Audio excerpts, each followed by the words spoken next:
Assalamualaikum warahmatullahi wabarakatuh. Pada video pembelajaran kali ini kita akan melanjutkan materi kritik seni pada bagian kedua.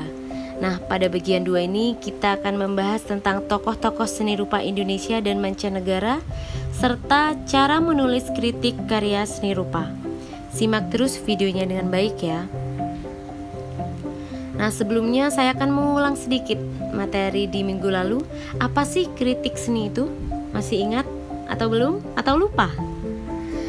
Oke, kritik seni itu adalah tanggapan yang umum diberikan oleh seseorang ketika mengapresiasi ide atau gagasan atau karya orang lain. Nah, ketika kalian melihat sebuah karya seni rupa, aspek apa saja sih yang kamu lihat?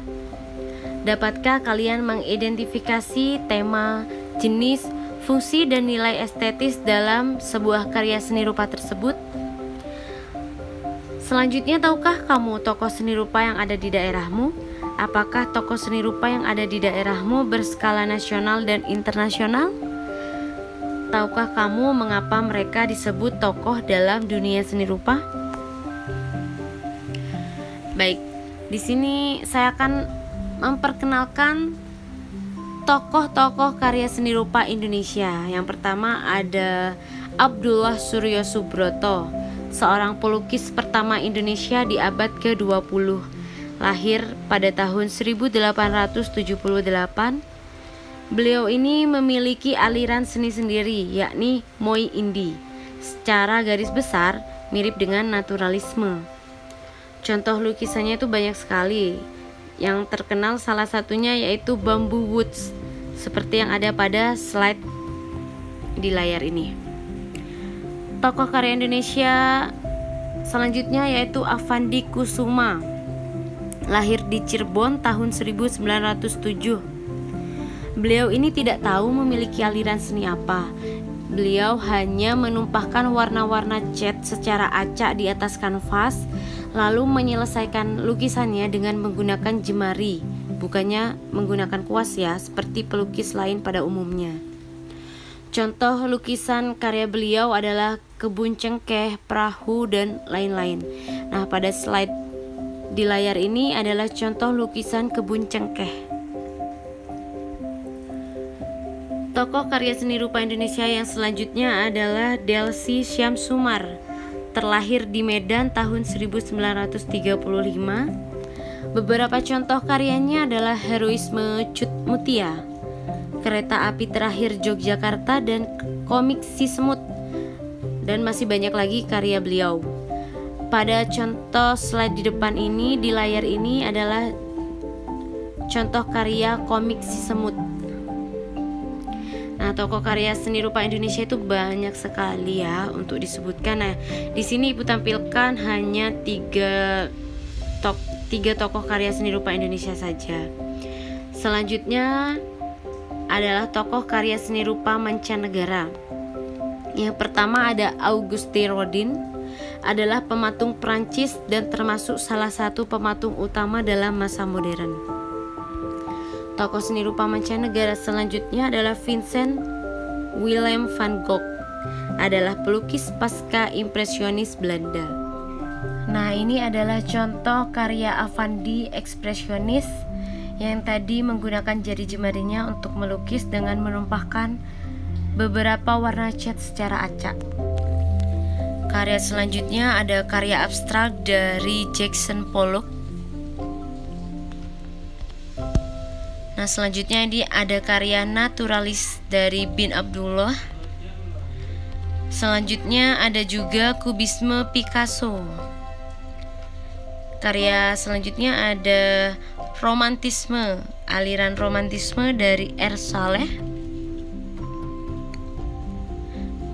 Ini ada karya kucing abstrak figuratif karya Popo Iskandar. Dan ada juga aliran surrealisme karya Salvador Dali. Baik, tadi sudah dijelaskan tentang tokoh-tokoh karya seni rupa Indonesia dan mancanegara serta contoh-contoh karya beliau. Selanjutnya kita masuk pada konsep Kritik karya seni menilai tentang hasil pengamatan karya seni rupa yang memiliki ukuran panjang dan lebar dengan sudut pandang pengertian unsur dan prinsip seni yang baik. Contohnya itu ada seni lukis, seni reklame, seni grafis, batik, tenun, dan lain-lain. Nah, kritik karya seni rupa ini juga bisa pada karya seni rupa 3 dimensi. Contohnya itu patung, guci, dan lain-lain. Nah, ini ada jenis-jenis kritik karya seni rupa.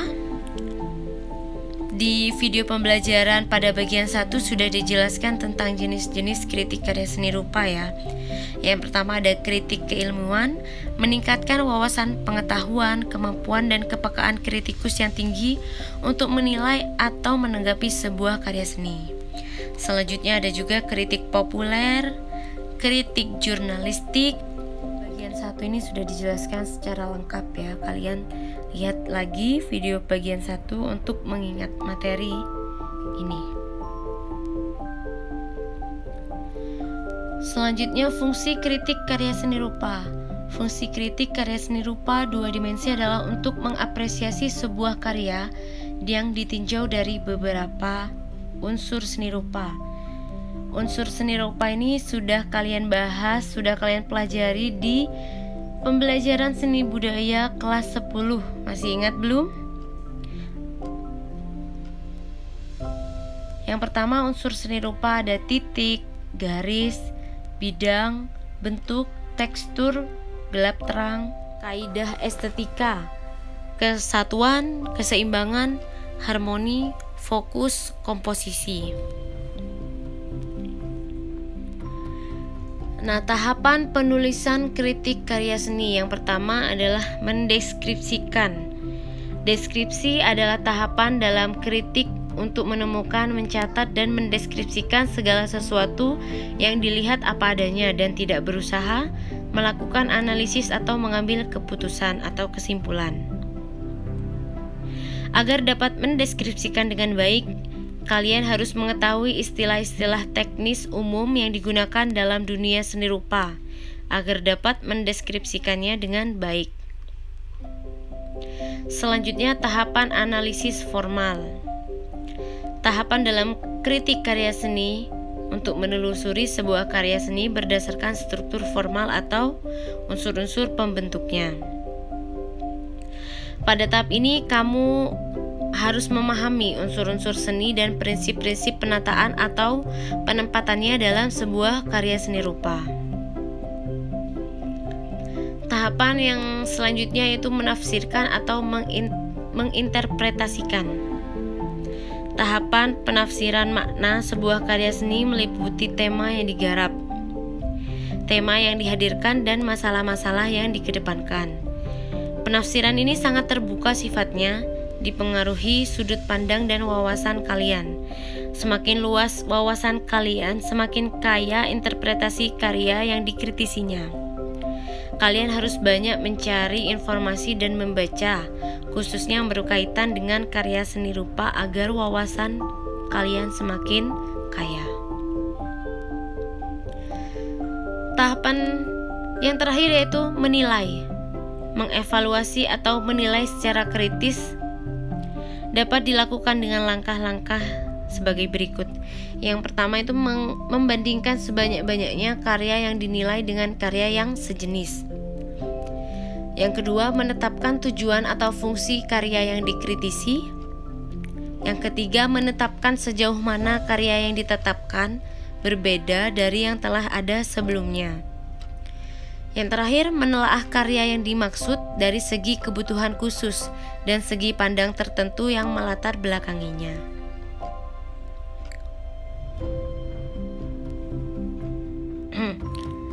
Nah, ini menilai, menetapkan pesan estetik dan tujuan atau fungsi karya yang dikritisi, menetapkan sejauh mana karya yang ditetapkan memiliki pesan moral, perbedaan atau originalitas, serta kualitas estetik dari yang telah ada sebelumnya.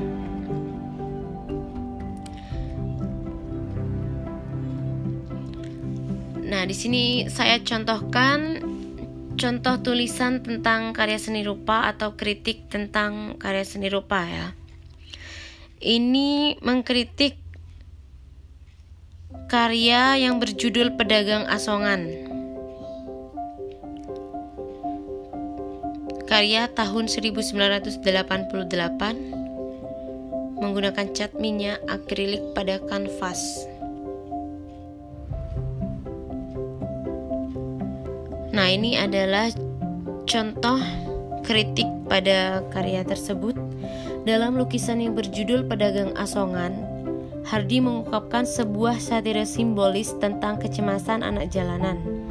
Anak-anak pedagang asongan berlari tercerai-berai dikejar sosok benda semacam bola api yang berpijar merah. Di belakangnya menyusul sepotong wajah petugas keamanan dengan senjata yang muncul teracungkan. Penanda visual dari gerak semua figur mengungkap realitas kekacauan, sedangkan bola api memberi dimensi simbolis pada kecemasan. Suasana itu didukung dengan setting kota yang kering, lewat warna kontras pada jalanan yang hitam dan dominan warna kuning, serta gedung-gedung putih dengan latar langit yang biru. Maka karakter siang yang terik panas menambah suasana kegalauan. Karya ini dapat dikategorikan dalam karya ekspresionisme simbolis.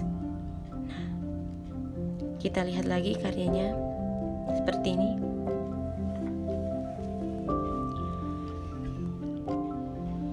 Kritik selanjutnya tentang karya seni rupa ini. Dalam karya Pedagang Asongan terungkap sebuah satire yang menggambarkan kehidupan masyarakat marginal yang selalu tersingkir, dikejar dan digusur adalah riwayat nasib mereka yang tak berkesudahan. Kekerasan dan tekanan ibarat bola api yang terus mengejar, sementara kebijakan pemerintah dan alat-alat negara menjelmakan diri sebagai sosok-sosok kontradiksi. Menjadi sebuah ironi ketidakmampuan bahwa pemerintah tidak menghidupi dan mengayomi warganya yang lemah. Karya ini selain menghadirkan sisi drama parodi yang menyentuh, juga menunjukkan sisi humanis yang kuat. Baik, terima kasih. Sekian video pembelajaran tentang kritik seni pada bagian 2 ini. Semoga kalian bisa memahami materi ini. Terima kasih. Wassalamualaikum warahmatullahi wabarakatuh.